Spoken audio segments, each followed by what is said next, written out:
what's going on, guys? I'm Ben. Welcome to the channel. I have been riding XR650s for the past 8 years now, and for the past 8 years, I've also been sort of critiquing and complaining about XR650s. And inevitably, when I do, one of you guys will tell me that I should really be riding either a DR650 or an XR650, which is why we're on the Honda website today.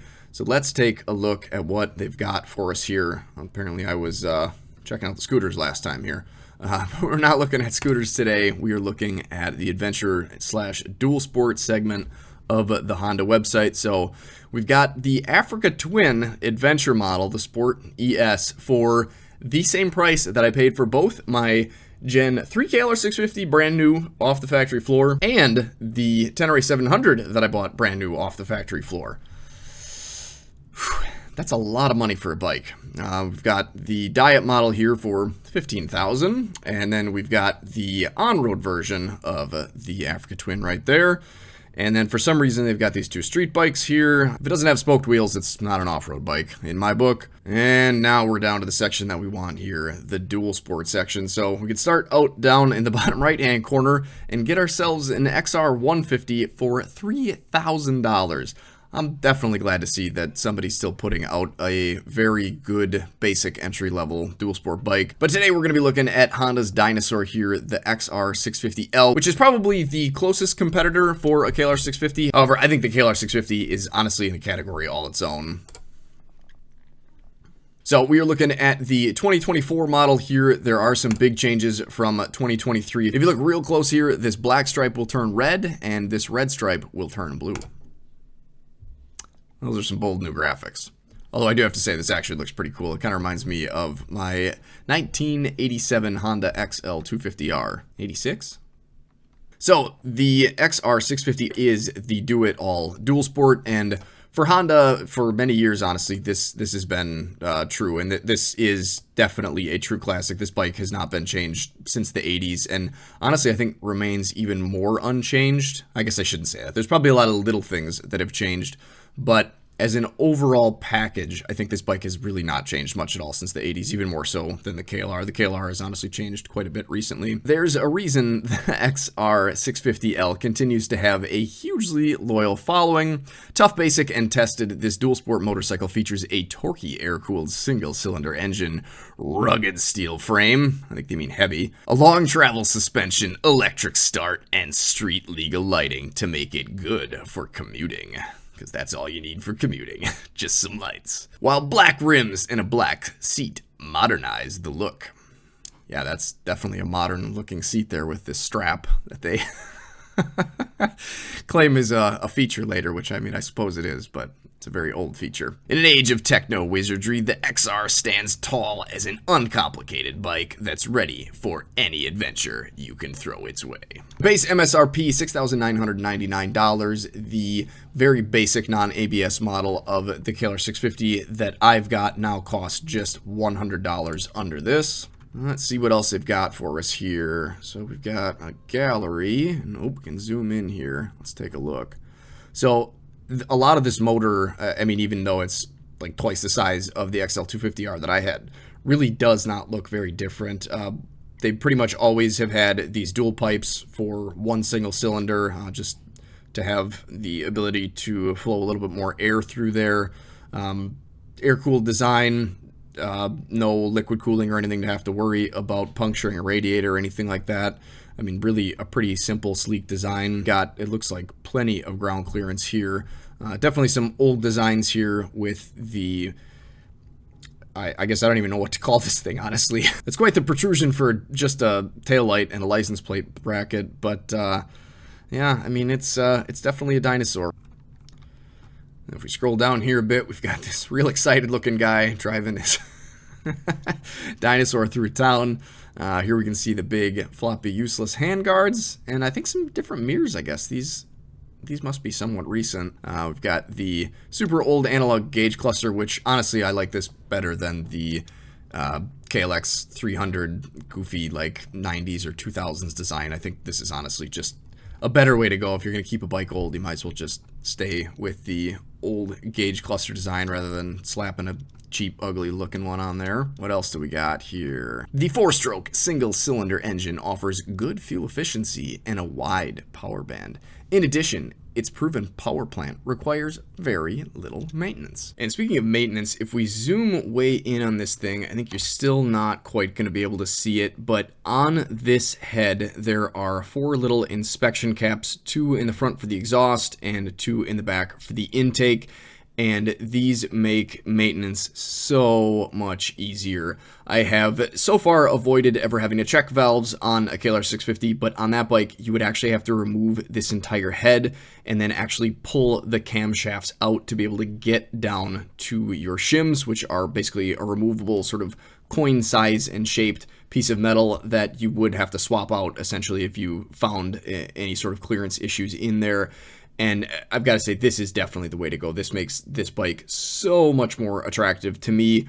I would definitely check and adjust valves on this. I've done it before on other machines. It's super easy to do. You don't need to have any extra parts. You don't need to buy any special RTV to go in there. You just maybe have to pop the tank and these side fairings off, and then you can just get in there and do it quick and close things up. However, I did a quick search online, and according to Google, you might have to do this at the 4,000 mile mark. And it looks like down here on Thumper Talk, it's got this highlighted that somebody did have to make a slight adjustment at 4,300 miles. Now, the XR650 may, of course, require maintenance before this, but it looks like you can get to, what I've heard, I think, is like 12,000, 13,000, 14,000, 15,000 miles before you really ever have to worry about checking or adjusting your valves. Now here we can start to see some stuff that is not original or from the 80s at all. This is all going to be emissions stuff that they've stuck on here, which definitely is a bit ugly and probably not the best thing to have hanging off the side of a bike that's going to get dropped. I don't know if this sticks past the engine case here, but it doesn't seem great. Here you can also see the tiny little toothpick foot pegs, and I'm not sure what that is, but you can see here they've got this weird frame rail design skid plate that, I mean, I guess as long as you don't have anything that can get past it, I guess maybe would do a fair enough job. I don't really have any experience with this, so I guess maybe it would do enough, but I think personally I would still just feel better with a skid plate on it. Convenience. Ooh, the convenience of electric start. And to be honest, it would be very inconvenient to try to kickstart an XR650. I think, did I ever actually have to do that? I don't think I did. I watched somebody do it once, and it didn't look like much fun. Even my XL250R actually put me on crutches for like a week or so when I sort of kicked it sideways and it kicked me back, and it kind of tweaked my ankle sideways, and I couldn't put any weight on it for a long time. So as much as it's a common thing, it definitely is a good thing to have on this bike, especially. Adventure is just a push of a button away. The electric starter takes all the drama out of restarting off-road, or getting underway on a cold morning, or after the bike's been sitting all week. Well, it's good that they at least seem to know what they've got here and aren't really sugarcoating in it. They're just talking about it as nicely as you can talk about a bike that hasn't been redesigned at all in so long. Street legal features. While the XR650L is a great off-road bike, it's also fully equipped for the street, including turn signals, license plate light, mirrors, speedometer, and more. There's even a grab strap and foot pegs for a passenger. It's like a regular motorcycle even. Oh, wait, I got so excited I almost skipped past the design. And the only thing that they have to talk about as far as design goes is the sealed battery. No maintenance hassles here, even in case of an off-road tip over. That never happens. The sealed battery has plenty of cranking power for the electric starter and is well protected from the vibrations of off-roading. I don't know if this has always been here, but I mean, I guess it's not a bad spot, and this is sort of opposite the giant, I guess, exhaust, if you can call it that. It's more like, I don't even know, barrel of a cannon? It's a giant exhaust. Definitely some weight savings options there. 640cc air-cooled engine, bore and stroke numbers if you're interested. Compression ratio, this is quite a bit more kind of long-term reliability leaning compression ratio numbers than either of the other bikes that I've been looking at. The KLX 300 was, I think, like 10 to 1-ish or 11 to 1, and then the Harley-Davidson Pan America was like 13 to 1. That compression ratio is essentially the cylinder kind of completely open, that volume that you have left in that cylinder compared to how much it's compressed. The more you're kind of compressing that air before that explosion, the more intense it's going to be, and the more performance you get out of it, but less longevity. SOHC 4-valve RFVC. It's just the design of everything that makes the valves open, basically. And they're sure using a funny word for old carburetor, but in the induction section here, we've got a 42.5 millimeter diaphragm type CV carburetor. Let's see what else they've got here. We could select a trim. Only one to pick from, not a hard decision. All right, so we've been through that. Drivetrain. 5-speed drivetrain. So a lot of the bikes that I've been looking at now in comparison to the KLR650 have pretty much, I think, all had a 6th gear. A 5-speed transmission is sort of a deal breaker. And as much as I don't care that the KLR650 doesn't have a 6-speed, I mean, if I'm going to go to a different bike, I'd rather buy one that has a 6-speed. So I mean, that's kind of annoying. Yeah, I'm sure you could put, a different sprocket on it and make it great for the highway, and then put it even a different sprocket, even a lower tooth sprocket for off-road riding, and you could switch them out, and I just don't want to do any of that. I just want to get on the bike and ride it on the road, and then ride it off-road. 520 O-ring sealed chain, pretty common. 15 tooth up front, 45 in the rear. Chassis, suspension, and brakes. So 43 millimeter air adjustable axle Showa cartridge fork with 16 position compression damping adjustability, 11.6 inches of travel. And on the rear, we've got the ProLink Showa single shock with spring preload, 20 position compression and 20 position rebound damping adjustability with 11 inches of travel. So if we bring the KLR 650 cheat sheet over here for comparison, you'll see that the suspension travel is nowhere near as good on the KLR 650 as it is on the XR here. So the front of the KLR, we've only got 7.9 inches of travel, which has absolutely no adjustability whatsoever, no preload, no compression, no rebound damping, nothing. In the rear, we have 0.1 inches more. So we get 8 inches of travel in the rear. That has a preload adjustment, and then it has a rebound damping adjustment. Both of those things, I mean, as much as it's nice to be able to adjust them, are really more for either the rider's weight or the amount of gear that you have on the bike. Either way, though, I mean, over 11 inches and 11 inches of travel versus 8 and 8, basically. I mean, that's awesome. That's a whole nother 3 inches of travel. That's probably the difference between bottoming out and not bottoming out and just continuing on down your way after a jump. So that's pretty awesome. Front brake is a 256 millimeter disc, and the back is also a disc, 220 millimeter, 21 inch front tire, same as the KLR. 18 in the rear though. That is an inch bigger than the KLR 650. That just has a 17-inch wheel around back. And 18 is basically what you're going to see on a more dirt-leaning dual sport or adventure bike or anything like that.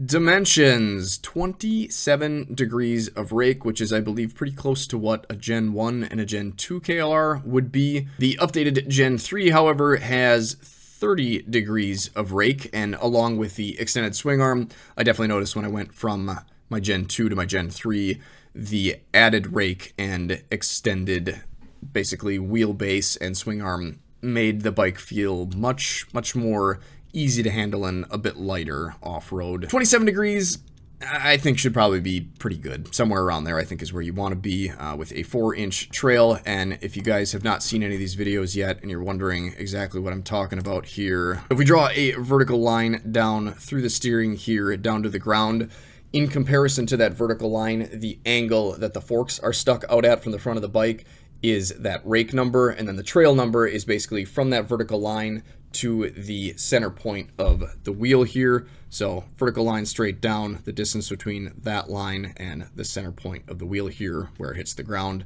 that distance is that trail number. And just for comparison's sake, because we've got a few more degrees of rake on the KLR, we also have a little bit longer trail number, just because the farther the forks are out, the farther that front wheel is out, the bigger the number. And speaking of wheelbase, on the XR, we've got a 57.3-inch wheelbase. On the Gen 3 XR650, we've got a 60.6-inch wheelbase. So not a huge difference, but I mean, definitely noticeable. That a couple inches is something that I think you could definitely tell the difference at just looking at the bike. It's going to seem a little bit smaller, and it's definitely going to feel a bit smaller, both out on the road and on the trail. And the seat on the XR650 is 37 inches off the ground. I think, other than the 701 that I've got in the garage, which is actually lowered 2.5 inches or 2.25 inches, this is the biggest bike that I've ever looked at as far as seat height goes. 37 inches is a long way off the ground, and I don't know how much that suspension sags when somebody like me that is 160 pounds with a 31-inch inseam, and I'm about 5'10". I don't know if my 160 pounds is enough to squish that down to get that close enough that I can reach the ground easy enough, but man, that 34.3-inch seat height on the Gen 3 KLR, the non-S model, definitely looks a lot better. However, as tall as the seat is, this next number here, 346 pounds for the wet weight, meaning that there's fuel in the tank, oil in the engine, and I guess no antifreeze, so we've just got brake fluid. But with all of those things added to the bike, sitting on the curb, ready to go, it weighs a heck of a lot less than the Gen 3. 114 pounds lighter. I don't know that I knew that it was that much lighter. I guess I think I knew how much lighter the Gen 2 was compared to one of these. And even a Gen 1 KLR probably is not all that much heavier than this. I think those are still a little bit closer to 400 pounds. But as the years progressed and the KLR turned into more of an adventure bike, which is why I kind of say that it's in its own class. Most adventure bikes are sort of a little bit more expensive, a little fancier, and have, well, not a single-cylinder dirt bike engine, basically, where most dual sports have a single-cylinder thumper-style engine of one size or another, and then have basically no wind protection whatsoever. So the KLR has a lot of junk bolted onto it, where this, I mean, is just a pretty simple bike, other than these, which, I mean, I guess is going to offer you some wind protection, but this definitely is not going to do much for you. But I do have to say that 346 pounds definitely is pretty enticing compared to the 460 pounds that the KLR has to lug around with it everywhere it goes. And because the Japanese manufacturers refuse to put it on their website for some reason, we'll see what the XR650L pushes out for horsepower. So according to Google and I guess Wikipedia, it's going to put out 40 horsepower, which is about what I kind of thought. So we're going to basically be looking at the same amount of horsepower as the Gen 3 XR650, just with a much lighter weight. We can kind of calculate the fun factor if we divide 346 pounds by that 40 horsepower. So we'll be lugging around 8.65 pounds for each horsepower. And the KLR is lugging around 11.5 pounds. So, I mean, those two numbers definitely are going to be noticeably different. Bike is going to feel much peppier, faster. I would think it's going to feel like it's going to take off a lot quicker. Obviously, there's stuff that you can do to it. You know, open up the air intake, open up the exhaust discharge, and, you know, maybe add a little bit more fuel to the carburetor, which is easy enough to do because it's just a carburetor. You just got to put a different jet in there, and you should be making maybe not more power, but power should be a little bit snappier. So fuel capacity, this is definitely another one that really does make the KLR a much better sort of adventure dual sport or adventure bike. 6.1 gallon tank on the KLR versus the 2.8. I mean, there's no way around it. It's less than half. That's not great. The KLR, you can get like almost 300 miles before it runs completely dry. This, I mean, you're looking at less than 150. So gonna need either a bigger tank or to plan your ride better, I guess, or to have some sort of auxiliary fuel tank on the back, which, I mean, isn't the worst thing. Honestly, depending on what you plan on doing with the bike, if you're going to have days where you're going to run single track and days where you're going to run on the highway and go moto camping, I mean, maybe it's kind of a good thing to be able to have that sort of small tank up front and be able to pop on an auxiliary one and then take it back off just as easy when you want to really do some hard trails with the bike. Might make it a little bit more versatile even. Now, ground clearance, this is definitely much, much, much better than the Gen 3. So for the Gen 3, we're looking at 8.3 inches. So obviously we did need to add a skid plate, but I mean, that is a lot of ground clearance. So obviously with the added seat height here, basically the whole bike is just kind of going to be further off the ground, which again, I think you can kind of tell. I mean, that this looks a lot more like a dirt bike stature than the sort of low hanging KLR. Let's build one of these things. Let's see what they've got for us. Go with a 2024, and of course we only have one trim to pick from. Oh, and that's it, we're done. $6,999. Pretty comparable as far as the price goes, but I mean, obviously, like we saw here, this is definitely a bike that I think is set up much more for off-road riding, and I know you guys have been telling me this for years, that if you're going to do a lot of riding off-road, that this is the absolute best sort of big bore dinosaur of a dual sport. And I mean, now that we looked at the numbers, I can obviously see why. And I knew a bit of this to begin with. I had looked at it a couple times over the years. And I mean, it really does seem like a great option. And honestly, I think I've suggested both this and the DR650 to a lot of people over the years that have been, you know, watching my videos to kind of get a feel for the KLR650 and how it performs off-road. I think there are a lot of things that riding one of these could teach me that, you know, I just can't learn from looking at the bike online or even from watching videos. But I mean, I think it's pretty easy to see just by looking at the bike, but also by looking at those numbers that, I mean, this is going to be a much better option. If you're not going to do a whole lot of road riding, or you just don't care about wind protection, or, you know, having some sort of fairing up here that doesn't look like it came directly out of the 80s, then I mean, this is probably your best option. I mean, the DR650, I think there are definitely some good features about that bike. I think it definitely looks better than this bike does. I think there'd be some easy things you could do to update this bike and make it look a lot better and a lot more modern, and probably really cool, probably even maybe cooler than the KLR, honestly. But I mean, I was just never able to get past this headlight cowl and the goofy tail light and tail section. Looks aren't more important to me than off-road performance, but with the small tank, the complete lack of wind protection, really, and the seat height, I mean, this bike just really didn't seem like the best option for me, and I think it definitely would have been better off-road. But the whole point behind me getting a KLR and making videos on it to begin with just was to see what I could get a bike that maybe wasn't as good as a bike like this, to see what it could do off-road, just because I wanted that wind protection, I wanted the big tank, and I wanted something that I could really just get on and have it sort of be an adventure bike without having to pay adventure bike money for it. And I think this could definitely be that for you if you want that extra off-road performance. But if you want it to be an adventure bike, you're definitely going to need to do a little bit of work to it. And there are some pretty cheap, easy options out there, honestly, that, I mean, I guess as you can see, I've been looking at this morning. Now, obviously, this isn't,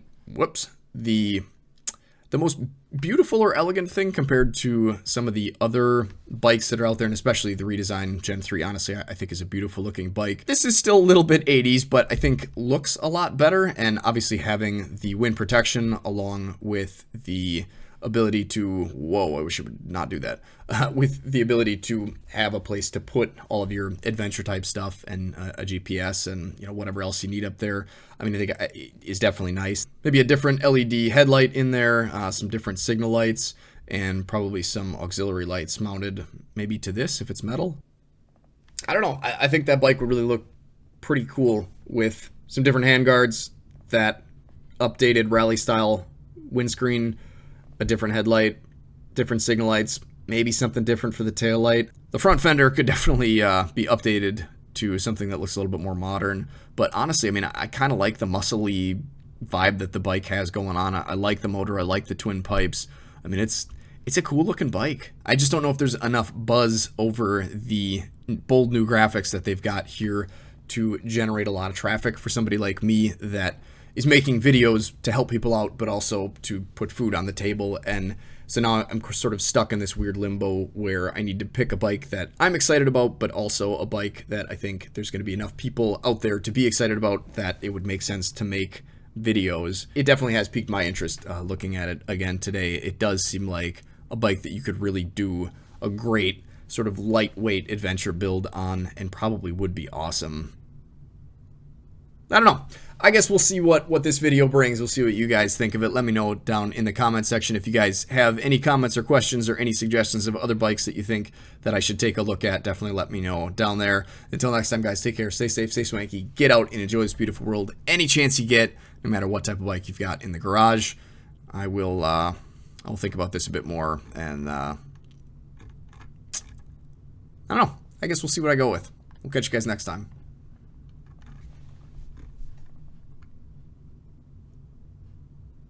Definitely is a nice looking bike. I like those tires too. Those are aggressive.